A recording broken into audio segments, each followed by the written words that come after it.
Hi everybody, my name's Dave Reese. I'm a professor here at Towson University. I teach electronic media and film.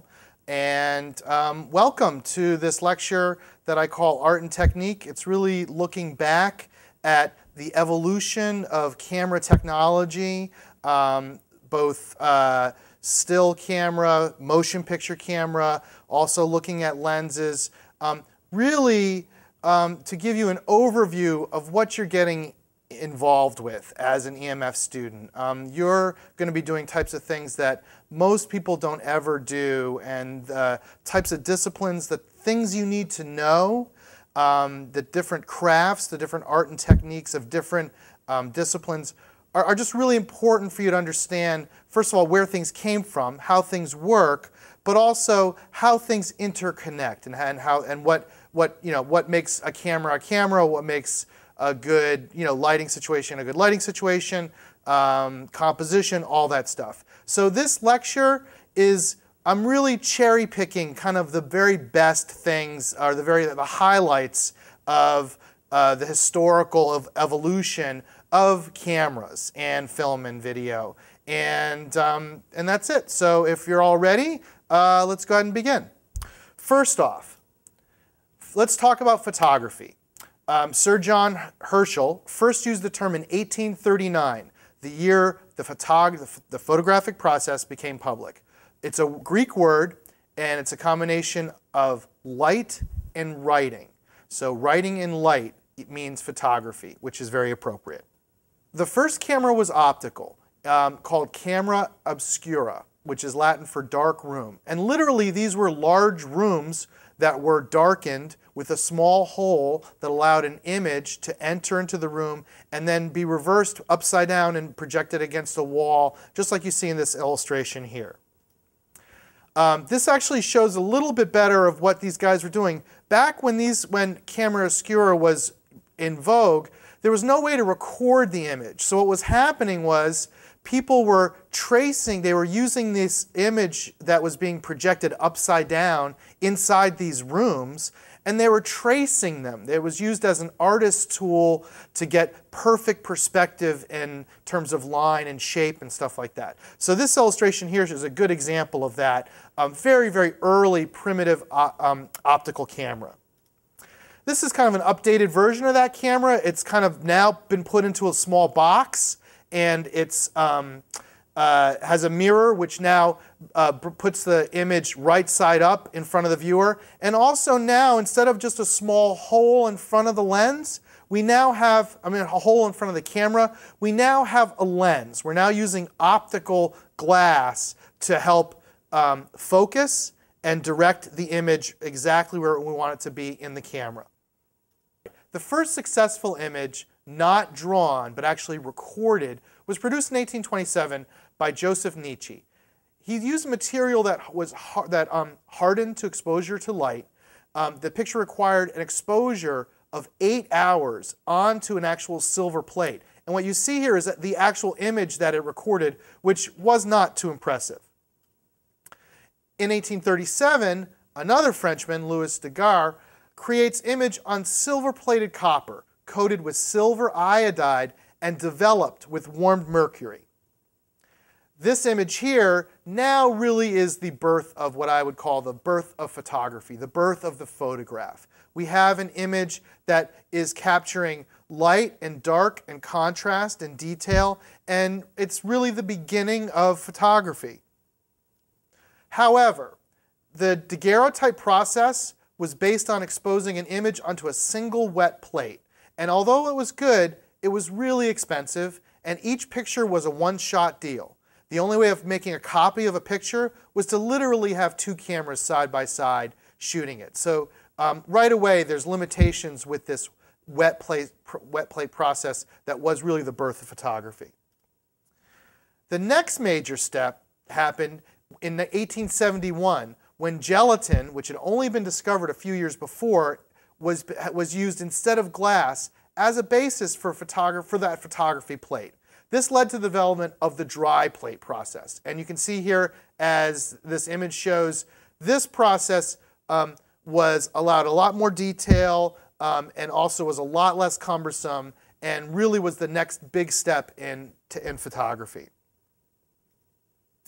Celluloid had been invented in the early 1860s, and George Eastman is particularly remembered for introducing flexible film in 1884, and this is going to be absolutely critical to camera development as we move forward.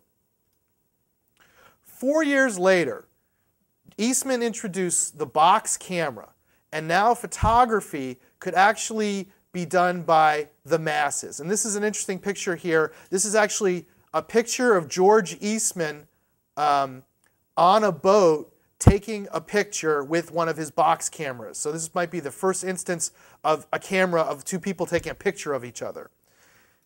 Here's this patent on his box camera. It was very, very simple, but it used a celluloid type of film and had a, was a similar box type of invention, and you had a box in the front for the lens, and was really revolutionary because now anyone could take a picture with relatively little skill. Moving on to film, the Frenchman Louis Lumière is often credited with inventing the first motion picture camera in 1895. Truthfully, a bunch of people were all working to try to invent motion picture cameras utilizing this celluloid-based film negative type of process. So what happened was, as soon as all these folks started making and shooting films, they had to actually present them someplace. So what happens is now you start seeing a lot of novelty films are being produced and now projected to audiences in theaters. And here is the seminal point. The movie frame is now born. A square frame of images, streaming images, being projected to audience. This is now going to be the world that we will now live in until something radically changes. A square frame that's flat, representing three-dimensional images through a photography process. This is going to be very important later on when we talk about some other things.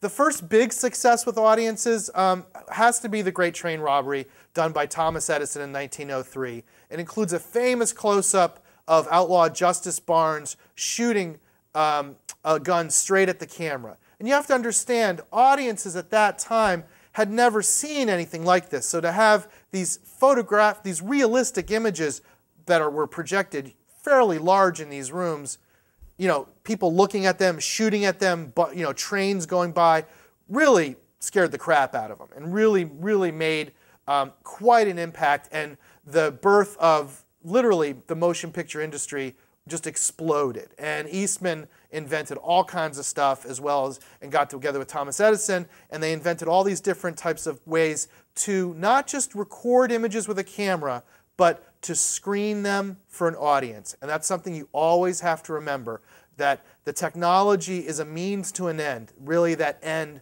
being the audience.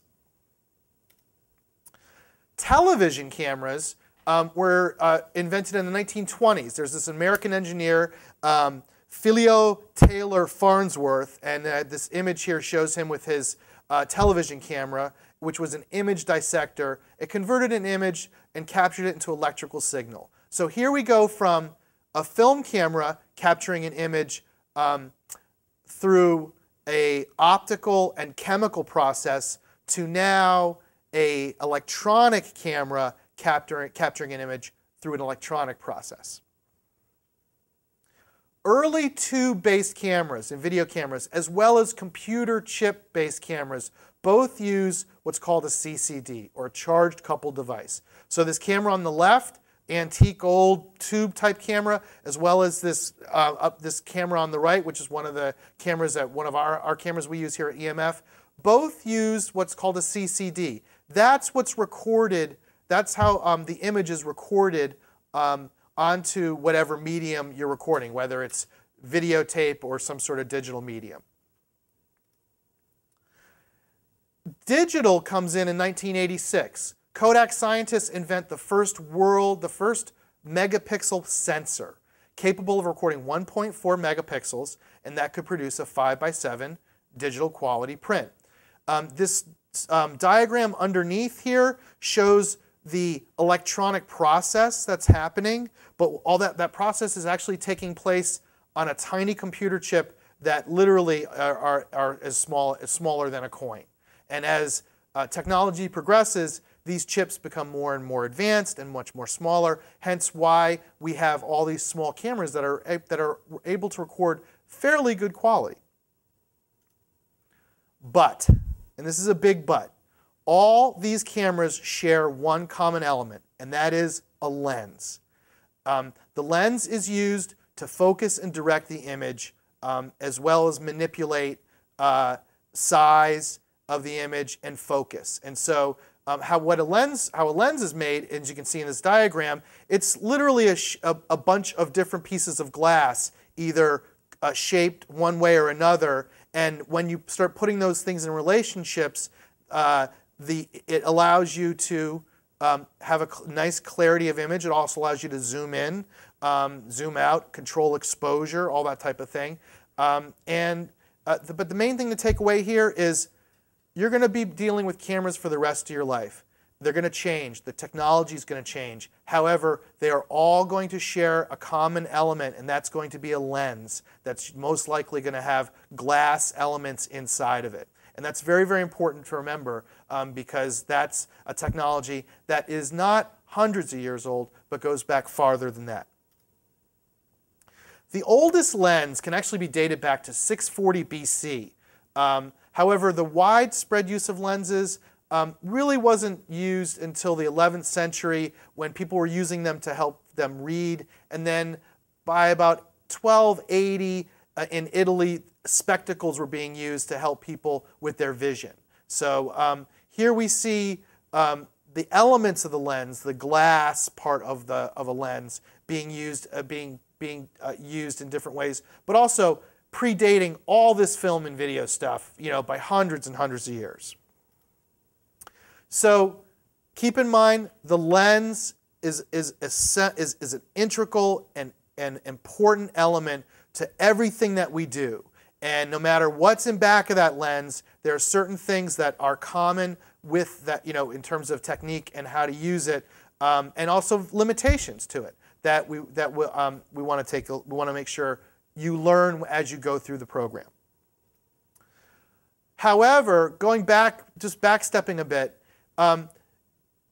lenses can be considered telescopes. And back in the 17th century, Galileo used telescopes with a type of lens to look at the stars. And actually, you see here in this illustration, that's an actual, on the left is an actual picture of his reproduction of his telescope next to a modern telescope, and at the right is an illustration of what he might have looked like when he was looking at the stars. So we're talking, the idea of a lens has been around for centuries, and it's just with the ability to record images that the two come together in a very, very interesting way.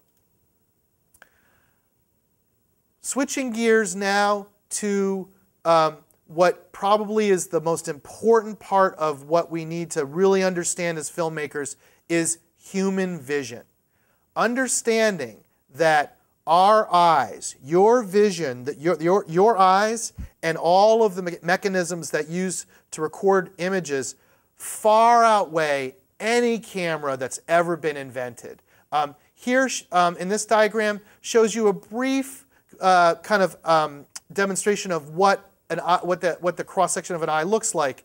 It has an iris that controls the amount of light towards the front, and in the back it has all this other stuff, but the one thing to keep in mind is it has an optical nerve, and that optical nerve is its CCD, or its film negative. However, the optical nerve and the optics of human vision far, far outweigh anything that we can reproduce. So the eye in human vision is much more like a video stream. The eyes move rapidly in small angular amounts and continually update the image in one's brain to paint in detail. The eye plus brain assembles a higher resolution image than possible with the number of photoreceptors in the retina. Consider this, an open window. Say you're looking outside an open window. The number of pixels of your eye resolution would be about over 324 megapixels. This is just looking outside of an open a window, 90-degree view. The very latest still camera is still under 40 megapixels, and most professional cameras are about 12 megapixels. We're talking eye resolution well over 300, and that's just for a small field of vision. So we've got a long way to go before technology will ever catch up to what your brain and your eye can do. So, based on that, there are certain things now that really what happens is everything that we do in media production, whether it's shooting film or video or stills, is really a series of compromises and trade-offs. We're working with a frame, a square frame, and in that frame we are trying to create foreground, subjects, background, perspective, depth. Basically what's happened is our entire world is now trapped in a frame, and we have the limitations of these still fairly, sophisticated but not nearly sophisticated as your eye, cameras and lenses that can only work in certain situations. And so the sooner that you can kind of get a grasp on how a lens works and how to best record the images from that lens, and then how to best create interesting images with that lens, the quicker you're going to be a better filmmaker. So, for instance, talking about some just general compositional terms. This next slide here shows a very, very high contrast shot. Contrast, being the difference between the very, very darkest part of the frame and the very lightest part of the frame, can really add to a sense of design and impact to a frame. Now, recognizing if you were looking at this shot, your eye would be able to see a lot more detail. But cameras are limited in the amount of range they can see between the very darkest part of the frame and the very lightest part of the frame. Again, compromise. Your eye is a much better camera than any camera. So you're going to have to really keep an eye on what your camera's doing and understand that it's not going to be able to record everything that you see. Because we're dealing with a flat medium, and if I was standing in front of a big screen, I would literally put my hand on it. We're dealing with a flat screen, so anything that we can do to create a sense of depth is helpful. So for instance, in this slide here, you see we're shooting down a hallway. We've got lines going down and creating kind of a tunnel effect. We've got a dark, very, very dark background, and in the foreground we've got these kind of like shafts of light coming in.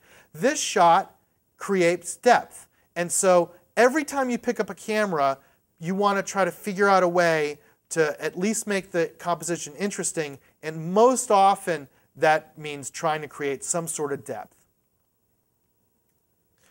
This shot is a really, really good example of the three main areas in front of the camera, which would be the foreground, subject area, and background. So for instance, for this shot, the foreground would be the broken glass that's right in the front of this frame of this door. The subject area would be the steering wheel, and then the background would be the trees that are out of focus in the background. Through those three different planes, you get a sense of depth. Remembering, this is a flat screen we're looking at here, yet this image, you get a sense of depth. And so foreground, subject area, background are going to be those three elements. You're always going to be trying to figure out how you can make those work for you. Another really important and very often overlooked aspect is the idea of scale. Oftentimes, when we're shooting, we're just trying to fill the frame with images. We're not really paying attention to how large or small certain things are. And I'm here to tell you that you want to make sure that you have a variety of different shots, and some of the most interesting shots are often the ones that are pulled very, very far back and give you a good sense of scale. So for instance, this shot here, you really get a sense of scale from the, I I gotta stop.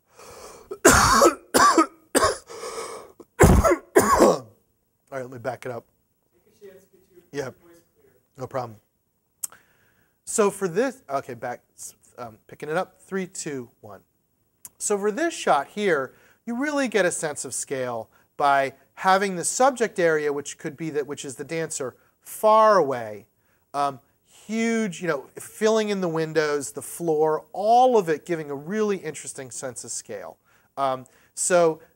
As you're looking to shoot images for your projects, you should be very aware of keeping a variety of different shots, and that means very, very wide to to close-ups to everything in between.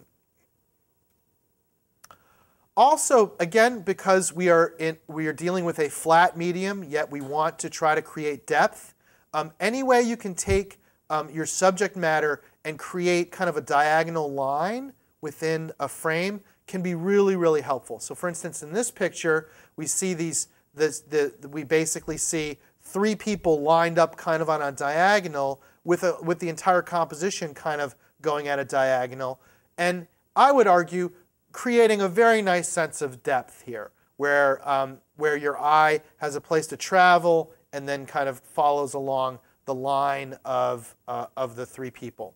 And so as you're looking at compositions, you're constantly trying to figure out what angle will give your composition, make it interesting, but also give it depth. Here's another idea of scale. The idea that oftentimes being far, far back can be very, very interesting, and can really add a sense, give your image a personality. So for this image here, this lone individual on the beach with the one person way, way on the left, you get kind of a sense of a feeling of isolation, calm, and then the horizon, the beach, the foreground, the beach, and then the water, and then the horizon, all kind of work to carve up the frame into thirds. As a student in electronic media and film in Towson, your experience is going to be very, very different than someone else who majors in accounting or chemistry or something else. This environment is much, much more like a film school. And so there are certain things that you need to do right as soon as you get here, or certain mistakes you want to avoid. First off, understand that filmmaking is an expensive process. We provide you with equipment, but you're going to need some funds to be able to create films and projects that you're going to want to do. So what you don't want to do is run out and buy yourself a new car or load yourself up with credit card debt. Come here saddled with some crappy, low-paying job because you have a car payment every month. That will hurt you more than probably anything else that could influence or be in a negative way your experience here. Also, especially based on what we just talked about, the last thing you want to do is buy a camera. The camera technology is evolving so quickly, the last thing you want to do is get your money tied up in a camera. A good investment you can make if you have the resources is to get an Apple computer that you could use for editing with our software, which we use as Final Cut Pro. Editing typically takes up 70 to 75% of the time of production. And so cameras come and go, but you're going to be editing and editing and editing for years and years while you're here. And so that's an important distinction to make. Cameras are real sexy, they're real fun and people really love to buy them, yet they rarely get used, and also they get outdated very quickly. So I would say, resist the temptation to buy your own camera, and instead look at, once you get here, if you have the resources to put together edit systems. If not, we have edit systems here that are provided for you. Also, you have to understand, because we're in a film school mentality, a lot of the ebb and flow of a traditional academic environment goes out the window. The amount of outside time you're going to devote to writing, finding locations, finding actors, shooting and editing is tremendous. I mean, this major is an absolute bear. This is a lot of work. It seems like it's glamorous at first, but once you start digging into it, you really find out very, very quickly that in order to do any sort of projects in film or video, it requires a tremendous amount of work. And if you're not up for it, you should just you should know that about yourself right away. And if you are up for it, you should prepare yourself so you can have a good experience. Meaning that if you have a part-time job, make sure you get some flexibility within that job because you're going to need it. Try not to take more than 2 production courses at a time because projects will bump up against each other. If you do have 2 production courses at a time, look at when these projects are due. You might have to finish one early and so you can make your deadlines. And then finally, the other thing you want to try to do here is you want to come to the table with some ideas of maybe some short 3 to 5 minute stories that you want to create, whether they're dramatic, comedy, drama, or documentaries. Now's the time to start thinking about them because as you move forward through the major, you're going to be spending a hell of a lot of time and energy on all these projects, and you better like them because nothing's worse than working all this time and energy on a project that you're sick of and you don't like anymore. And so you want to start thinking about what projects you want to do. A couple other key things. Unlike a lot of other disciplines, this media production requires a team. You cannot be a one-man band and do video. People try to do it and it never really works. You need people to help produce and deal with all the technical stuff for locations and shooting. And then you can edit kind of by yourself for a little bit. However, largely this is an activity that is a team effort. And a lot of the work that you're going to be doing, especially initially, is going to be working in teams. And as you leave here and work in the real world, that's exactly what's going to happen as well. You're going to be working in teams. And so you need to learn to work together. If you have conflicts, you need to put them aside. The project is the most important thing. What your problem or issue with one of your teammates, that next year, no one's going to care about that. All they're going to care about is what does your video look like and did it come out good. So that said, you need to be responsible for making all production meetings, all the production days for your group projects. And you really, this major requires so much extra effort that you really need to plan out your schedule and make the time. Get time off work if you're going to need it. Make sure that while you're here and we're handing you equipment and we're guiding you through working all these projects, that you don't shoot yourself in the foot by not having enough time to do it. Remember that because we're working in teams, people are counting on you. And so there's a responsibility factor here that also comes into play. In conclusion, any type of media production, whether it be film or video, is really a blend of art and technique. And it's completely unique in terms of the technology you're using because it encompasses video, it encompasses aspects of photography, lens, lighting, and then also sound, then locations, and then people, and then scheduling, and then editing. I mean, the list goes on and on and on. Of all the different disciplines that you've chosen to do, this is a tough one because it requires you to know a lot about different aspects of production. So I would advise you to, even if you don't think you're going to be a sound person, if sound is not the biggest thing for you, you better learn it because it can really bite you in the butt if you do it wrong. You might not be a super great camera person. The camera might be daunting to you. You might not really want to, that might not be your thing. You might feel like you want to be more in front of the camera. You better learn the camera because if you don't, it's going to bite you in the butt later on. And so all of the technology that we present to you all has equal importance. It might not be as interesting, but if it doesn't work, it can sink your project quicker than anything else. And so what you're entering into here is a very rich and very rewarding and a very complicated major. And so just make sure that you're ready for it, that you come to the major willing to work, understanding that it's going to be a lot of extra work and time, and that you're not going to be able to do things that some of your other cohorts, if you have other friends who are like language majors, their experience is very, very different. We are based on projects. We do projects. Everything that we do here is really done in a practical way. And then the final thing I would say, my final piece of advice is there's no way to cram for a project. There's no way for you to take a project, wait until the last minute, and slap it together. It doesn't work that way.